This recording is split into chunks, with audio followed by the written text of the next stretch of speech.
Hello, everyone. Good evening. Thank you so much for being here.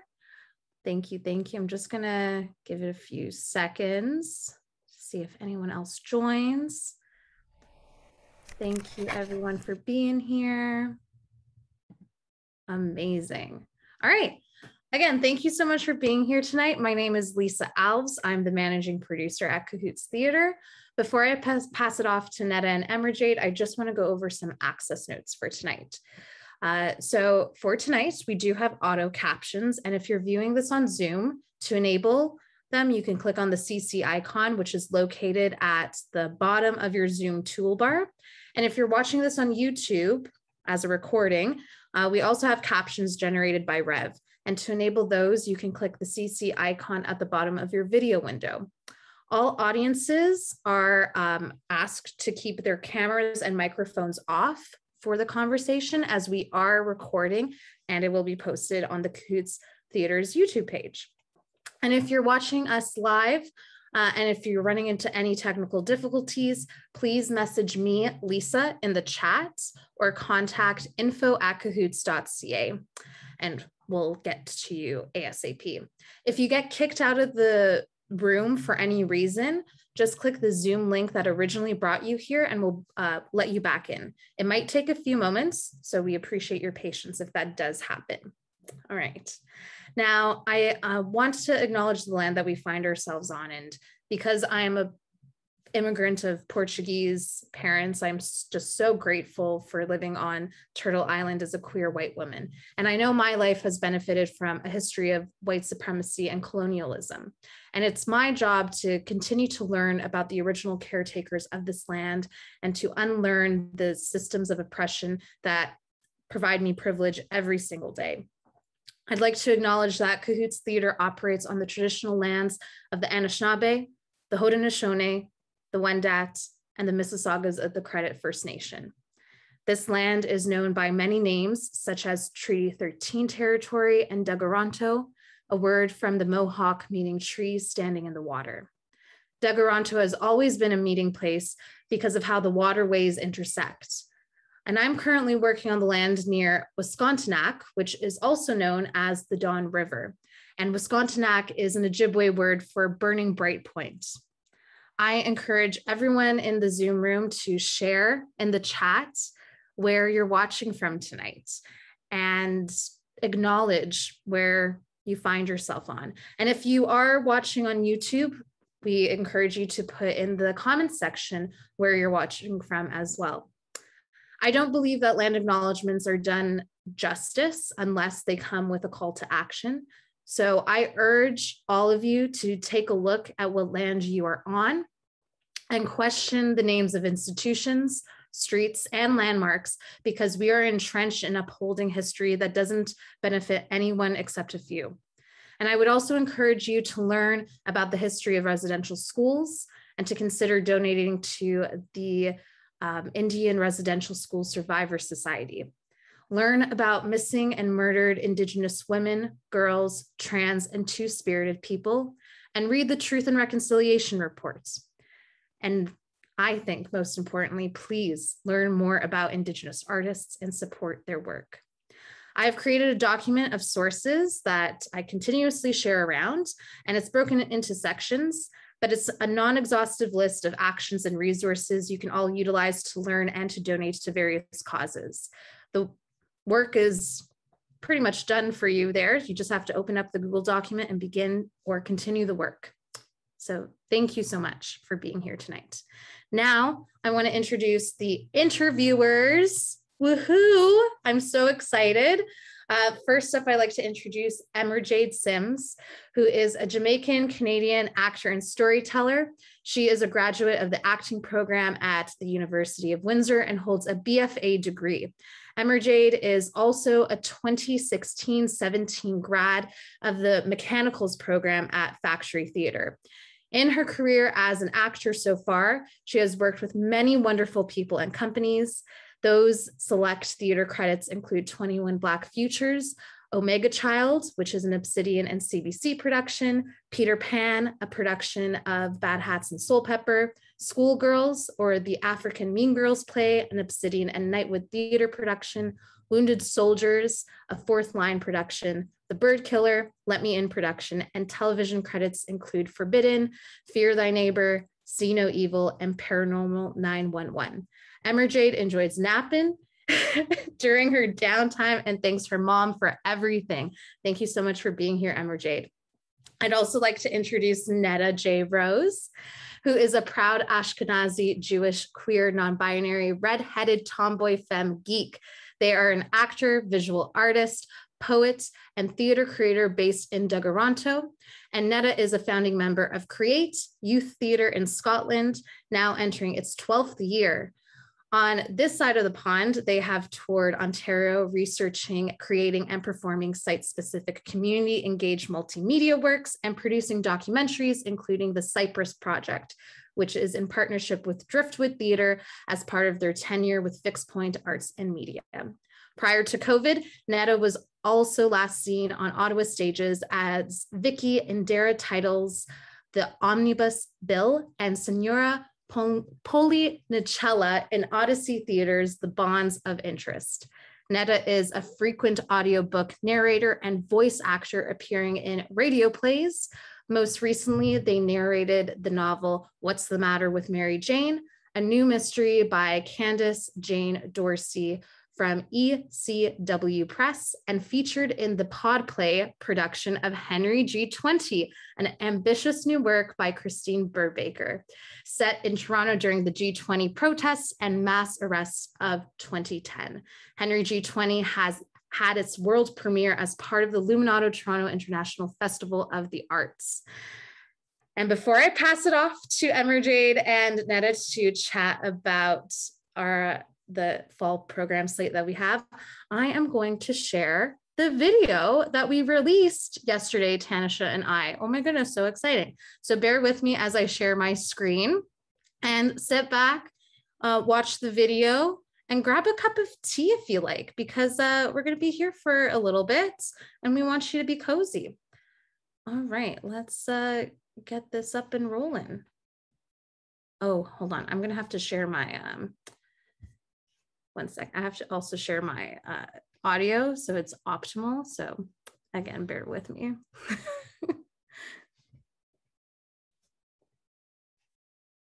There we go.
It's all yours, Emerjade and Neta. Thank you, Lisa. Thank you. Wow, intros, fantastic, super, love that. I'm really excited to introduce the artistic director of Cahoots Theater, the multi-hyphenate, amazing, lovely, wonderful, kind, amazing, smart, amazing, wonderful, lovely, amazing, Tanisha Taitt. Amazing. Hello. Hi, friends. Tanisha, you just reminded me that I did not like this. I'm going to do that now. Do it. That's very important. Well, Tanisha, you know, I know that we told you when Emerjade and I first saw that lovely slideshow that Lisa just shared, our first thought, both of us independently, was it felt so cozy, like between the music, which I know people were commenting on in the chat, and the offerings. I think the overarching theme was this feeling of being held by the community in these offerings. And that's why we decided to make this interview a pajama party, because it seems with this programming that you're just leaning into those cozy fall vibes where we all hibernate, we got to take care of each other. So thank you for joining our pajama party. Oh, well, those of you at home, if you have tea. Thank you. When I found out this was going to be a pajama party, I was like, oh, this is not what I was planning, but this is lovely. So I'm in my pajamas, and I don't get to wear these pajamas often. So breaking them out for tonight was pretty righteous, I gotta say. You're welcome. So happy that you could give us an excuse and we could give you an excuse. Oh, Alexander, thank you. You're pretty lovely yourself. Yeah, you're pretty all right, Alexander Thomas. I see you. We got to add Queen of Cozy to all of your multi-hyphenates, Tanisha. Yes, Queen of Cozy. Amazing. Indeed. Queen of Cozy. Amazing. All right, well, let's get started here. Thank you for giving us this this slate of everything you plan to do for the season, for the rest of your season. And it's like so wonderful. And thank you for creating that video that kind of highlighted everything and brought it together and is a great resource for what is about to happen. Yeah, and I just want to say that the rest of the season will be launched in January. This is just what we're doing for the rest of this year, this calendar year. Yeah, and it's so wonderful. I'm actually like so happy. I'm like, my face is gonna start hurting at some point. I'm gonna need to stop. Let's just start to massage that now. Yes. Okay. I guess we're gonna get started with 35 cups. Yeah. Well, Tanisha, you know, as we were looking at this programming, we thought, you know, it feels so community oriented and really personal. Like, you know, we're not going to ask you the question you've already answered, which is why are you doing this programming? Because I think that's been articulated really beautifully already in the material you released. But we wanted to kind of ask you about your personal take on each of these programs, because this does feel like a chance to get to know the community better. So I want to start by asking you a question about 35 cups, because, you know, we talk about networking in this industry and it can sometimes feel kind of schmoozy and kind of false. And yet it is so incredibly important to meet our community members and to get to know one another. So I want to ask you, is there a cup of coffee you've had in your life that changed your path? Oh, wow. A cup of coffee. Well, okay, so I'm a very much a tea person. Okay. I remember there are a couple of tea dates that have been meaningful. I went on a tea date once with Nina Aquino that was very meaningful. And I remember it meaning a lot to me because I remember that she was very profoundly busy at the time and went out of her way to kind of find a moment for me, which ended up being quite a long conversation. And I just felt so seen in that moment. And it meant so much to have someone who I knew had a million things on her plate, kind of clear a little section of the plate to put Tanisha on it. And that meant a lot to me. I think the cups of tea that I have made and consumed while making my own art have been life-changing, you know, because they're this warm way of supporting and nurturing the work that you're creating. And the work that I create on my own is, you know, very, very linked to my dreams for Cahoots. I think that it's difficult to separate myself as an artist from being an artistic director. And because I was a freelance artist for so long, and I spent so many nights in bed drinking cups of tea, writing plays, writing poetry, writing music, and was so nurtured by those cups of tea. And now in this position that I'm in, I know that there are many other people sitting in their bedrooms with their cups of tea and cups of coffee, making their work and kind of patiently waiting for life to play out in a way for them that allows that work to be seen by someone other than themselves. Mm-hmm. So yeah, so those cups of tea that have nurtured my work have been massive. Yeah, the freelance life can be very lonely, very isolating, and certainly no more so than it has been during the pandemic. Yeah. So this opportunity to take the tea from our bedrooms and kind of into communion with other artists, that's huge. I really wanted to do that. I mean, one of the things that, oh my gosh, Neta, one of the things that you get the most in my position is requests for coffee. Lots of people want to meet. And I understand that, you know, artists want to meet artistic directors, but I don't think that people understand how many requests you get to meet. And then the fact that it's actually not doable to have one-on-ones with everybody that would like to. So one of the things that I thought was how lovely it would be to meet with, you know, 5 people at a time and not only get to talk to them, but for them to get to meet, because it's been such a time of isolation. And a lot of people have only been, you know, bubbling with their families or with the closest of friends. And people have felt that some of those communal ties have kind of frayed a bit, or those collegial ties. And so I thought this was an amazing ability for Lisa and I to meet people, and also for them to meet each other simultaneously. It's so beautiful. Totally. Yeah. What is, if in case you don't have just one, what is your top 3 favorite teas? Oh, okay. So I've told people I call myself a tea whore because I will do any tea. So I have a content warning on this video. I no, on any tea, anytime. I love jasmine tea. I love almond tea.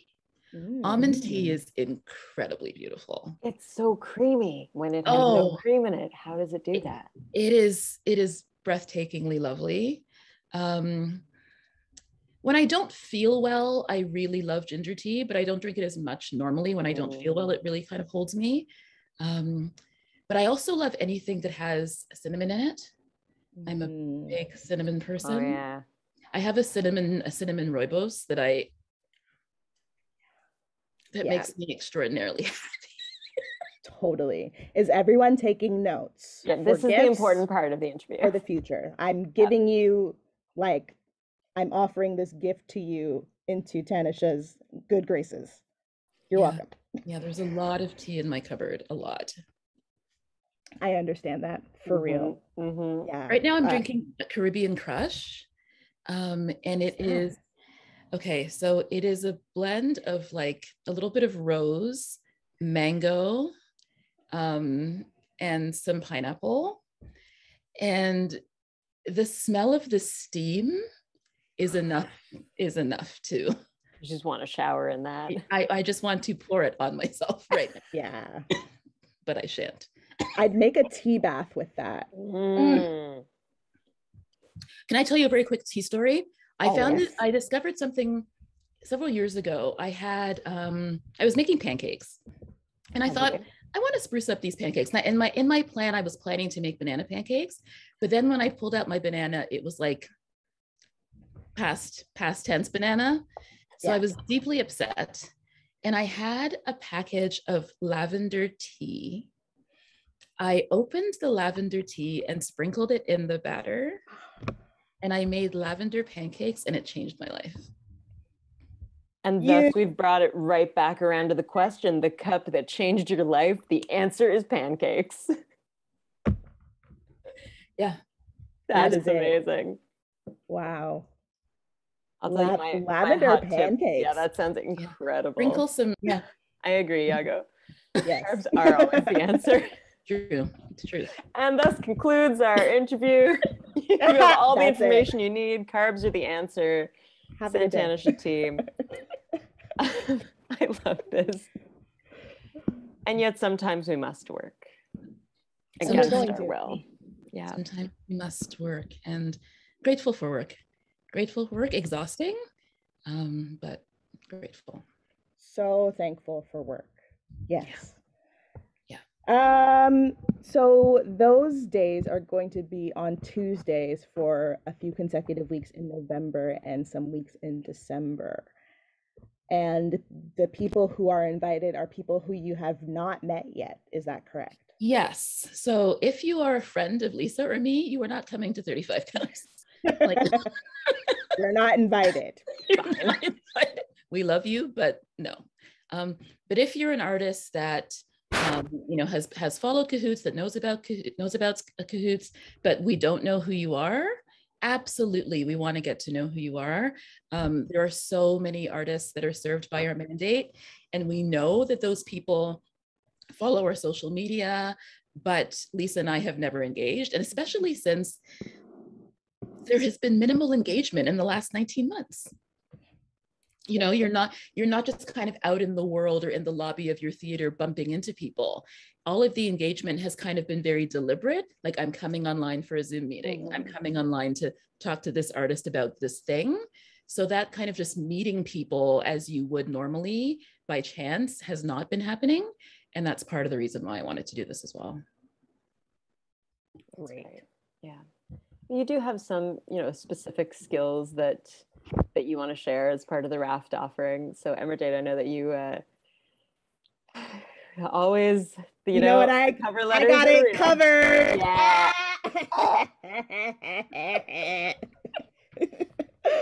So the next offering is Covered, where you are going to help people compose cover letters. I wanted to know, what is one of the best cover letters you ever read in your whole life? It doesn't necessarily have to be theater related, but just like in general, what is like the best cover letter you've ever read? Oh, that's a really, really hard question. The best cover letter I ever read. I remember reading a cover letter once where the balance between kind of serious focus and whimsy was so beautiful that I got this immediate insight into the person's personality beyond just what they could do for the company or what they thought they had to offer, that made me want to be in a room with them, because I thought we might be able to have like a back and forth kind of in the way that we communicate, just based on those little elements of their personality that they're throwing into the cover letter.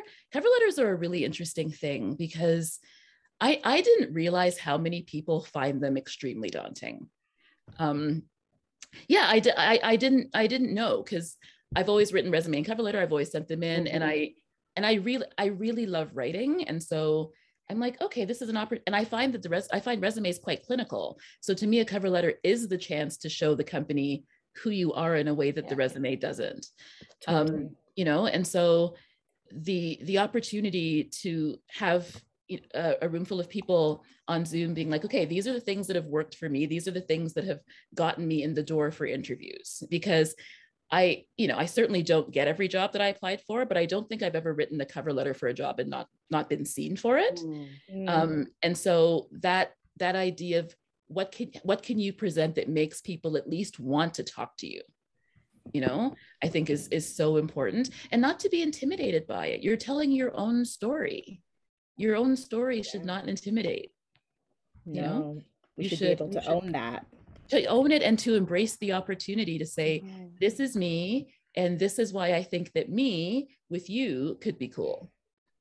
And so that's what I want to do, because I want to shed that fear that prevents people who may be really, really great for certain roles from even getting their foot in the door because they're so terrified. And also, I think that what's really useful is when you get into a lot of jobs, you do have to communicate a lot via writing. You have to send those emails, you have to send those letters. So if you can get the cover letter down, that kind of template can serve you so well in other forms of writing and increase your confidence in other forms of writing too. Totally. Yeah. What's the worst one you've ever read? Or written?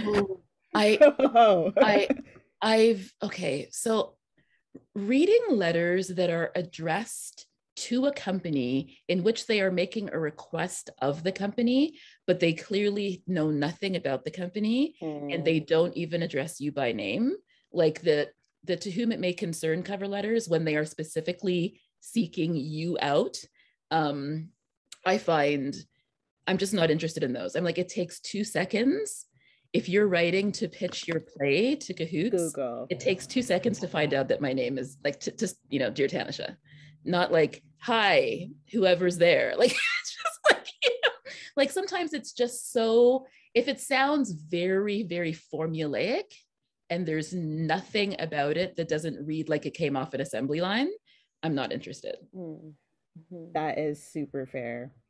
Google exists and it only takes 3 seconds. Yeah, it really does. It's find out a tiny bit.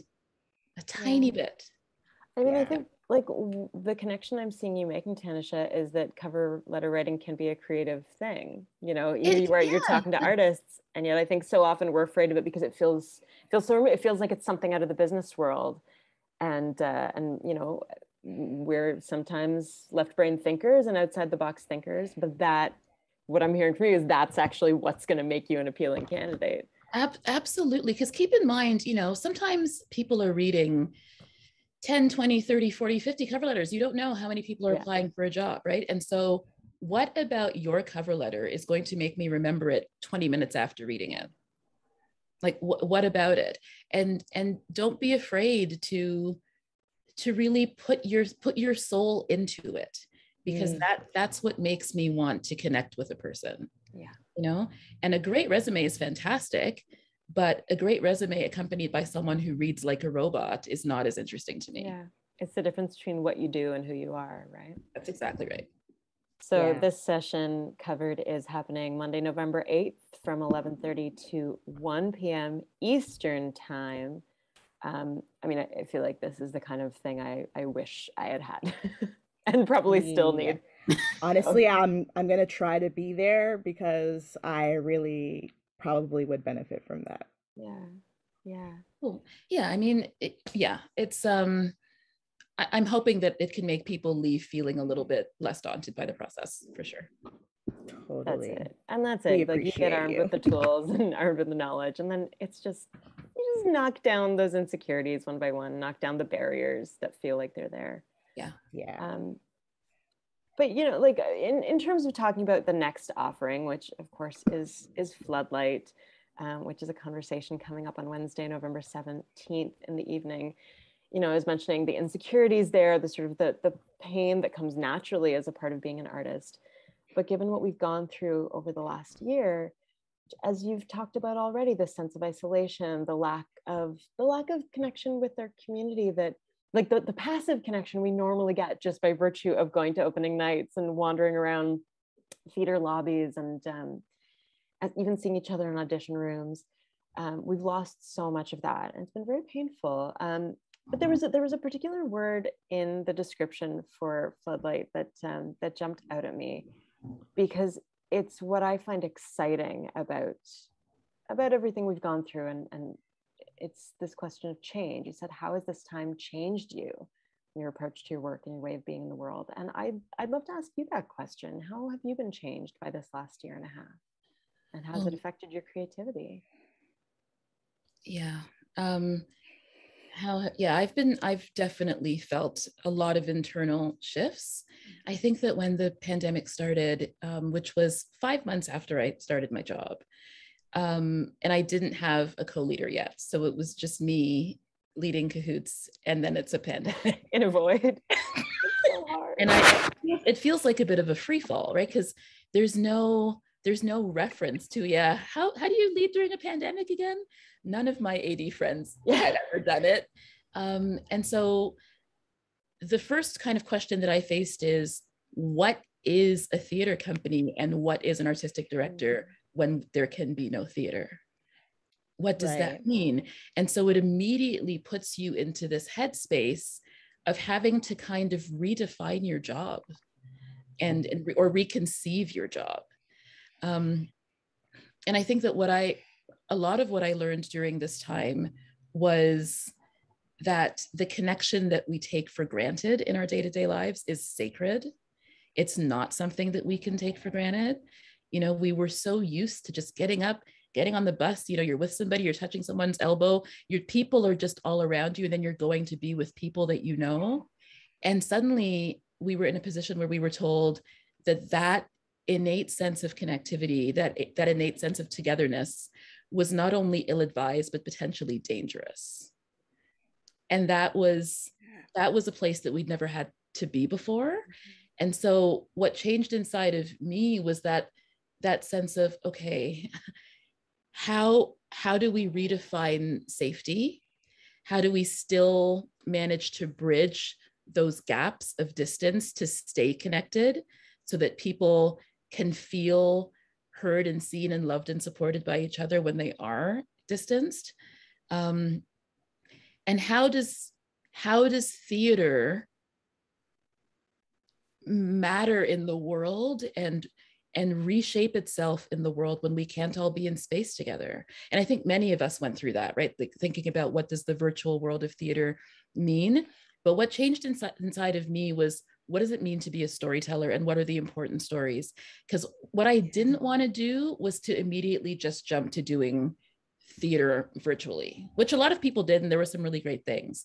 But what I wanted to do was say, okay, if Cahoots particularly is a theater company about the story of marginalized artists, I want to tell the story of those artists. I don't need to tell the stories that they're writing right now. I don't need to put on the plays right now.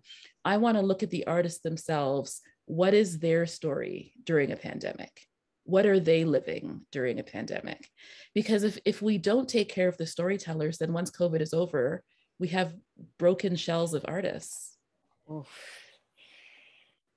Right? And we need people to come through this to a certain degree, you know, intact but changed, so that we can continue creating. And so it wasn't interesting to me to just be like, okay, here are the 5 plays we're going to put on online. It's like, no, we need to now look after the people that are sitting in their apartments without work, wondering when CERB is going to run out, haven't seen their mothers in 7 months. Like, that's the story I'm interested in. The story of those people, and how do Lisa and I use Cahoots to creatively and lovingly help that story. And so that's been behind a lot of what we've done. Absolutely. And, you know, if you talk about the role of an arts organization is to serve the community, like so many of us say that, and then it becomes this hard question of, okay, does putting art on stage right now serve the community? And sometimes it does. Sometimes the answer is yes. But I really love the way you and Lisa have dug deeper into that question, and, you know, say our mandate as an arts organization is not just to put art on stage and, you know, make public offerings, but to serve the community and to be with the community. Yeah, and to love our artists, because they're the people that make the art. We are able to sit in an audience and be moved and be overwhelmed and give the standing ovation because people made art. And so if we're not making sure that people that are making the art feel that someone is actually thinking about them and putting them first, then pretending to support them once they're back on stage doesn't sit with me. You know, if I can't support them during that time in the fetal position, then I don't just want to support them when they do a great show. Beautifully put. There's been a lot of fetal position this year. Yeah, no, I know there has, including me. Yeah, all of us. And it's so good to have that acknowledged. So that conversation about how this time has changed us, that's going to be with Breffney Caribou, Kevin Wong, Monica Garrido, and Alexander Thomas. What's up, Alexander? And that is on Wednesday, November 17th from 7:30 to 9 p.m. in the evening. I have a quick question about all of those wonderful guests. So I'm into the cozy right now. What I think of is soup. And so if we were to think about Floodlight as a soup, what are all of the ingredients that each of these people are for this conversation? Like, what does Breffney bring? What does Kevin bring? What does Monica bring? What does Alexander bring? And what do you bring? Oh my gosh. Because this group was brought together for a reason. So what is the soup? Okay, Emerjade, that's the best question. That is, I don't know if any answer I could give in this moment could do them justice, so I'm concerned.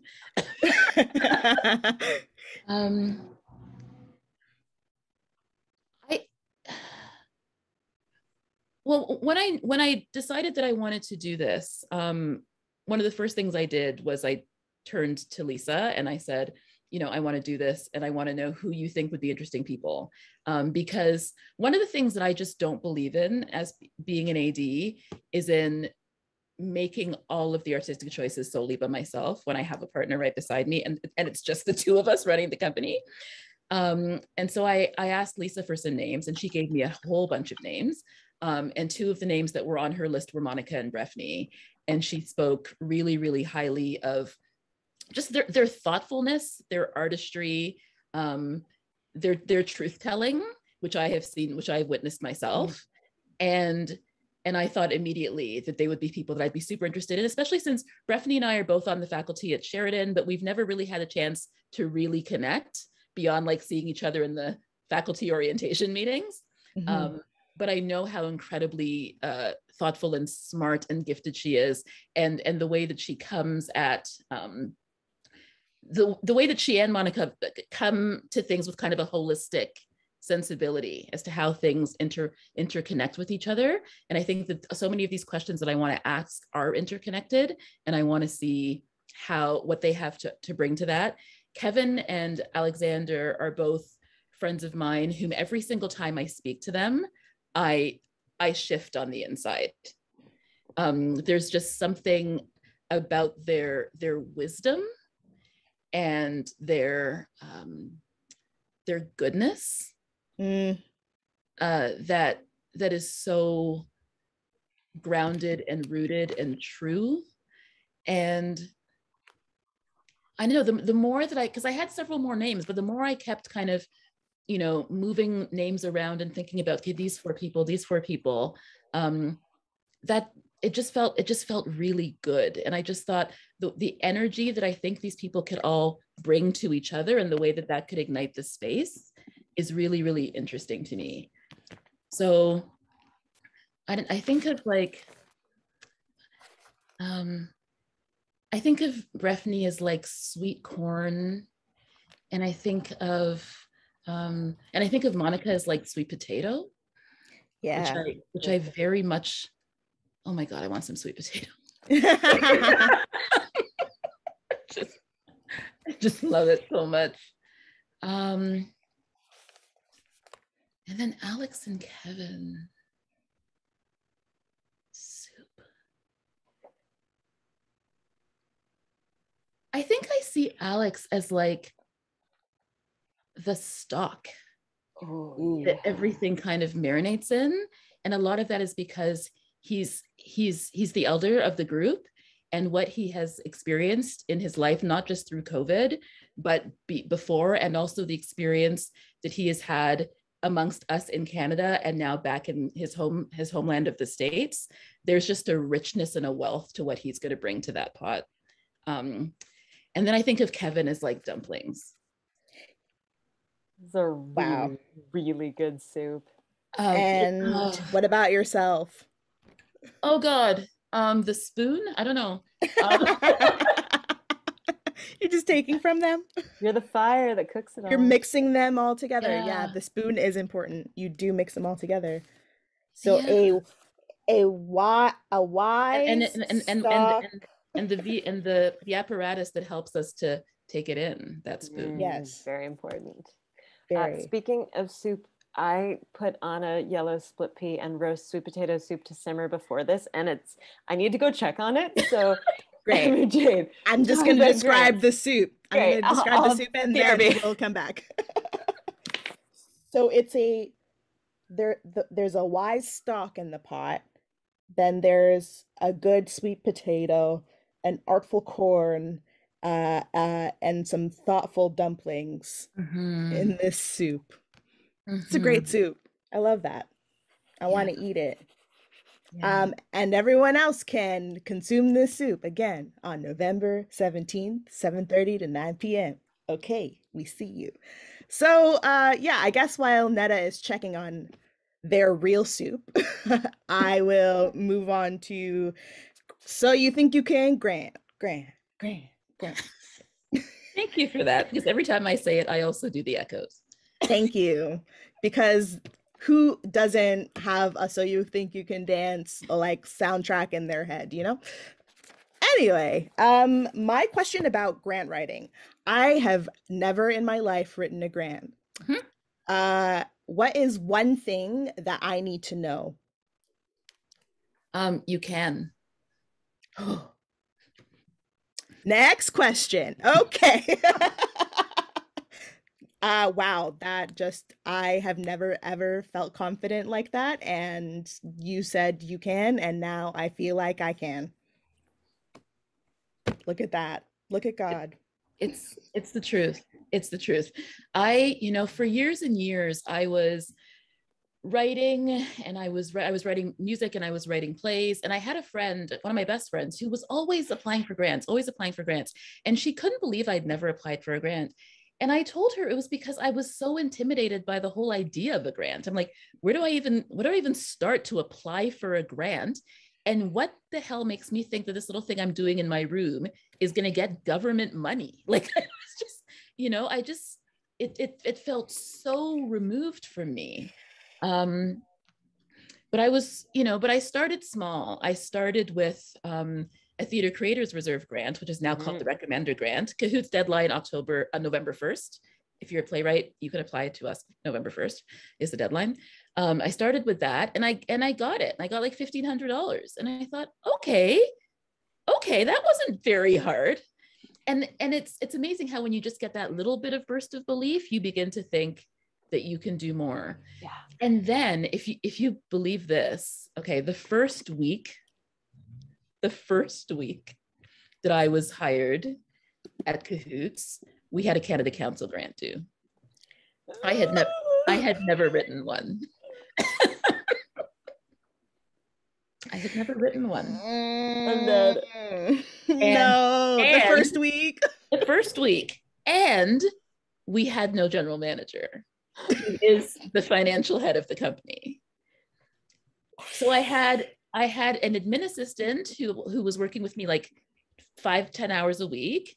And I had a producer that had been brought in to produce a show, because we were opening a show and both our GM, Kat, was gone and Marjorie had left. So we had to bring in someone to make this show happen. But we didn't have a manager, an administrative manager. And I had to write this grant, and God bless our board for helping me, and our admin assistant for helping me. It was a trial by fire. It was a huge trial by fire, but I went through it section by section, and I did it. And it was about being driven by the mandate of Cahoots. If you know what your organization does and what you want it to keep being able to do, that's the engine that propels a grant, right? If you have a project and you believe in it, that belief is the engine that propels a grant. So it's amazing how a grant can go from you thinking, there is no way in hell I can write this many words, to quickly being like, oh my God, I'm running out of words. That can happen. And it's amazing when that happens. And it happens when you realize that you really firmly believe in what you're doing, and you are completely invigorated to share with other people and to convince them that it deserves support. Absolutely. I think there's a connection almost between like cover letter and grant writing. Like, yeah, same kind of thing, you know. It's do you believe in yourself? And sometimes that is the hardest thing for artists to do. Number one hardest thing. It forces us to put that on paper. It is. And getting a grant isn't easy just because the money pot is small. But I really believe that applying, like the learning how to apply, learning how to go through the process is so valuable, because after you do it the first time, the second time is not as hard, third time is not as hard. And eventually you know, the likelihood that you will eventually get the money starts to go up as the funders and the arts councils kind of see you know, applying repeatedly out in the world, supporting your work, trying to find those people that will back you. And I think it's a really good experience to learn how to write grants, so that when you decide that you want to do one, you're not feeling paralyzed by the process. I think like what you hit on is such a perfect thing. It's not actually about writing it because you need the money, although God knows we all need the money, but it's actually just the exercise of learning how to write them. I feel like that reframing, at least for my anxious brain, that would really help me start. Start. It was like, okay, this is an exercise. The exercise is write the grant, not get the money. If you get the money, bonus. We need. I think getting over that hurdle would help me feel like way less of an actor and more of an artist. Oh, what is? I mean, I know we're not interviewing you, Emerjade, but how do you identify that difference? An actor means that I'm a glorified meat puppet. You tell me where to stand. You tell me what to say. I'm gonna do it. And then an artist means that like I have some control and some stake in what is happening, and I care. Not that I don't care about my acting work, because duh, I do. But I care about the art that I put into the world, because if I'm going to use my voice in the world, it better be an important message for me. So I'd want to fund that, because that's important, of course. You know, Emerjade, I think about what you just said, and it's really profound. But I think that view of the difference between artist and actor comes a lot from the abuse and demoralization of actors by bad directors, bad teachers, bad everything. Because an actor is a gift. We can be. A good actor is a gift, you know, and somebody who just stands here and walks here and you know, I recite and they repeat. To me, that's not an actor. Like, to me, that's a prop. Like, you may as well just be beside the teapot. Like, it doesn't really matter. A glorified meat puppet, you might even say. Even say. But to me, an actor is someone who can think their way through a story and make the most interesting choices to bring that story to life. And I don't know, man, I love actors. Not all. Same. Off the record. That has to do more with the people than the actor. The concept of an actor I love. And I think that unfortunately actors have been beaten down a lot. And there's also the thing about the plight of the actor, which is that it is the job in the creative process that is often at the mercy of someone else's decision, right? And that can feel really hard. It's like, I hope they pick me. But then when you learn how to write grants, you and your collective of 4 people are like, we've got this amazing show. Let's go after some money and let's do it. And you're not waiting for an AD to approve of you. So I think I can grant. Great. I love it. So Tanisha, so you will be hiring Emerjade to create the promotion for that programming, I assume? We're just gonna have her in the room, and then she can just turn on her camera and do like some voguing at will. Perfect. Love it. Which brings us to, well, I want to also first make sure we give the time and date of that one, because that one's really important for everyone. That is Wednesday, November 24th, 11 a.m. to 2 p.m. Write it down, because doing that right now. We all need that. It's so funny. I mean, like, you designed the program, so you probably designed it this way, but I'm now just finding like how well each of these programs rolls into each other. Like literally just as an interview being like, oh, I transition into the next question. And it's like, you've laid it all out for us. I love that. I thank you for saying that, because if you knew how many different positions each of those frames in that video were in, I moved them around a lot. Wow. Well, it works. It works really well. Like the puzzle came together beautifully, because here we are, we're talking about this question of what does it mean to be an artist, and how do you move to a place of like autonomous creation, which I feel is like what Emerjade was talking about, having agency in your own creation process. And here's your next offering, which is Quiet Quill, which is a facilitated creation corner. And I love, again, I'm kind of stuck on the language that you used in this, because I've seen lots of writers' circles. I've seen lots of kind of artists meetups, but I haven't seen anything called specifically this word communion, which is funny because I think we've been talking about communion throughout. What does that word mean to you, Tanisha? Why is that what you wanted to bring to this? It sets it apart from a writer circle, I guess. Yeah, it's about bringing together the part of us that is the spiritual, that is the essence of who we are. And to me, that is the part of us that is creative. And I very specifically did not want to call it a writer's circle, because I think that what that does is it excludes those who create differently. There are so many artists in Cahoots world who are movement-based, who do devised work, who don't come at things with, I am going to write a script. And I think sometimes those words, writers' rooms, can make people think, oh, if I don't work in that way, I'm not welcome in that space. But it's a creation space. So any artist can sit there and just, if you have ideas, you can scribble down ideas. It doesn't have to look any particular way.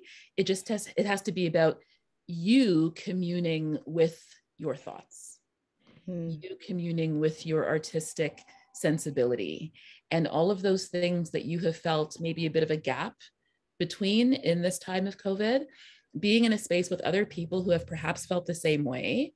And then having Wallace Caldoza, who is just incredible. She was our dramaturg for our Hot House Liftoff unit. She was our dramaturg for Supermodel. She's incredible. And the questions that she asks and the prompts that she gives to just get people to spew forth creative energy is really magnificent to behold. And so I want those who feel like, am I even an artist anymore? I feel so separated. I haven't been on a stage in a year and a half. No one's called me to do any work. I'm working as a barista, whatever it is, to remember that you are an artist. And if that flame has fizzled a bit, we're going to try and relight it. My heart. Yes, bring the flame, bring the candles. I mean, I feel like every time you speak, I'm just like, I should come up with a good follow-up. And then I'm just like, I love it. My heart is cozy and happy. Yeah. Thank you. I mean, that's all I want to say is thank you. Thank you for that. Yeah. Thank you for listening to me ramble. It's not rambling though. You're really dropping not. gems. Yeah. And I think you've tapped into where we're all at, and the weird and broken and changed and beautiful places that we're all at. Yeah. The reassessing of our whole lives. Yeah. And like wondering what the future holds. And thank you for naming it RAFT, because that is literally what we're holding on to. We're literally holding on to rafts right now while we're drifting out to sea. Yeah. All of us. Yeah. You're like a pirate ship. RAFT is actually, back in the earlier incarnation of myself, when I was predominantly a singer-songwriter, I made a record and I was going to name it RAFT, and I ended up naming it something else. But the word RAFT and the title RAFT has been in my head forever. And I just kind of put it aside. I'm like, there's going to be a moment when it feels perfect. And this moment, floating on a sea of COVID and a sea of uncertainty, it felt like the most obvious word in the world. And speaking of words go into letters. Nice segue. They do. Letters to a head above water has stumped me for a few days. What's that about? Straight up. I'm not going to say too much, but I am going to say that I want to speak really personally to the community in a way that I don't know that I have yet during this time. I've done a lot for the community, and I've made videos and I've talked to the community, but I don't know that I have really done anything that says, hey, you who has been working, floundering, breathing, sinking, reemerging, I see you, I'm with you, and this is a little something to give you a little bit of hope when you're losing it. So this is really kind of almost, in a sense, an extension of, and I'm just thinking about this now, an extension kind of the quiet quill for myself as I come back into my own artistry and then use that to try and uplift the community. So I will be dropping little nuggets of things, and I'm not going to say anything more. Can we guess? It's soup. You can guess. Are you going to write us a song? I said you could guess. I didn't say I was going to. Are you going to send us tea and soup based care packages? Every one of us. No. Okay. Wow. You said you weren't going to answer. Wow. Cheating. Brutal. I'm not going to send you soup and tea. I will strongly encourage that you consume soup and tea for your own mental and physical health. Excellent. Do that. Totally. But yeah, it'll be very much about the artist me communing with the community you. So pay attention to our social media hardcore on that day? Maybe, yeah. Okay, cool. Even Instagram that you personally don't post on, although you posted today? All right, so there's an ongoing joke about my Instagram illiteracy, okay? I don't know how to use it. So look, Cahoots is offering all of these gifts to the community. The gift that the community needs to give back to Tanisha is a workshop on how to be Instagram literate. I will do it Putting for it out free. there. Lisa has offered me Instagram tutorials, and she's the person I call every time I'm like, I don't know what to do.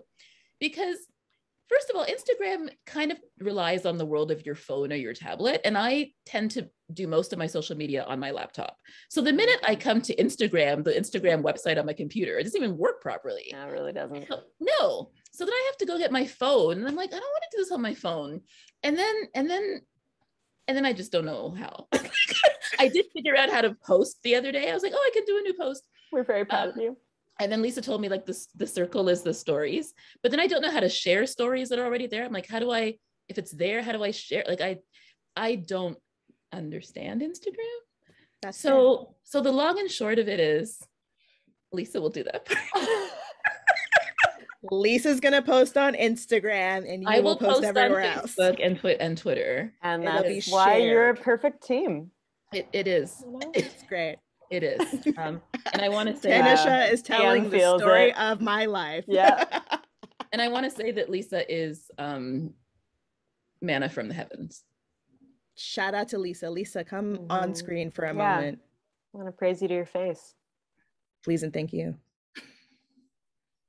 Nope. It's just Cahoots. Wow. Wow, she's out. We praise Cahoots. Wow. Have you left town? Probably.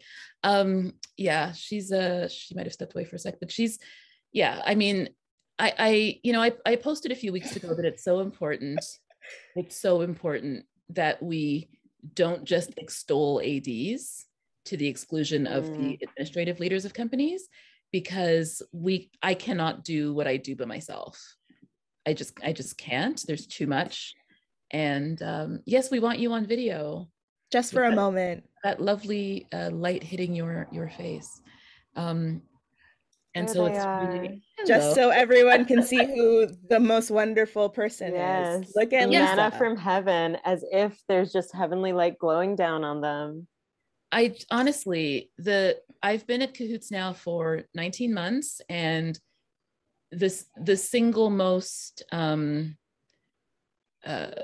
change-making day was the day that Lisa started, because it allowed the company to function as it was meant to, right? It was not meant to lie on the shoulders of one person. And so to have someone who is super smart, incredibly hardworking, but also very supportive of whatever creative craziness I take to her is, it feels really great, and I care a lot about her opinion, and always feel like I can go to her. And believe me, sometimes I go to her and it's like, okay, I have an idea. And then she gives me this look as if, oh Lord. And I say, I want to do this thing. And then my next question is always, do we have it in the budget? And she will always do what she can to make it happen. And that's lovely, because a lot of managing producers and directors don't. They're just like, we can't afford it. Lisa's like, let's see what we can do, Dreamers, right? And then we get really creative together about how do we move and shift, and what do we make a priority? What do we maybe put on the back burner in order to serve what we think are the needs that exist in the moment? I don't want Cahoots to be a place that, and we've seen this a lot with, like, say, EDI work. I don't want Cahoots to be a place that's addressing things 5-6 years after they matter. I want them to be on the pulse. I want us to be on the pulse. So you're renaming Letters to a Head Above Water to Letters to a Lisa Above Water. Yeah. Got it. Understood. Lisa already reads enough email from me and text. She doesn't need any more letters. Well, the letters are nice. Letters are beautiful. But I just want to say that it's been like such a pleasure programming from an amazing mind like Tanisha's. The programming that you've created, and you've, welcomed me on co-creating with you, has been so exciting and warm and cozy in a time when, like, theater, like, what is theater? Like, and it's been a pleasure working with you, and, like, I can't wait. So yeah, props to Tanisha as well. Thank you everyone. And I just want to say that, this programming RAFT is taking us through to the holidays, and when we come back, we're going to announce the bulk of our 35th anniversary season, which is going to take us back into Theaterland, and we're super excited. Yay. Well, this is so exciting. Your offerings for soup season could not be more apt. They're cozy and warm and full of heart, which I think is what we all need as the days get darker and the nights get longer, and soup season forever. Soup season. Go to Tanisha for her artist-based soup recipes. Tanisha and Lisa, thank you so much for having us and allowing us to be a part of this launch. It was such an honor. Honestly, thank you for wanting to do it. Thank you for such beautiful questions. I love questions that make me have to think. You so often get questions to which you can kind of give an auto response, and the questions that really have to make you contemplate, I appreciate them tremendously. So thank you. Because none of us like doing those questions. Like the talkback questions. How do you memorize all those lines? I don't want to have an earpiece. Yeah.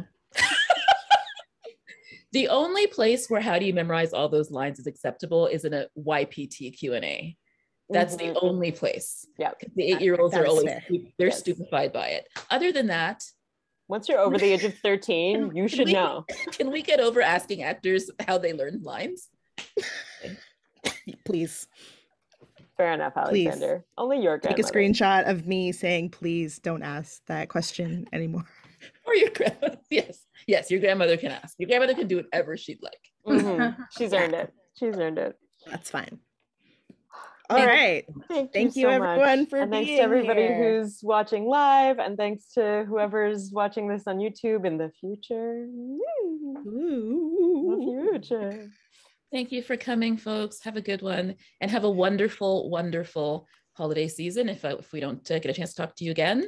And we will see you in January with some really, really cool stuff happening at Cahoots. So thank you. Yeah. Bye. Happy soup season, everyone. Register for the programs. Bye.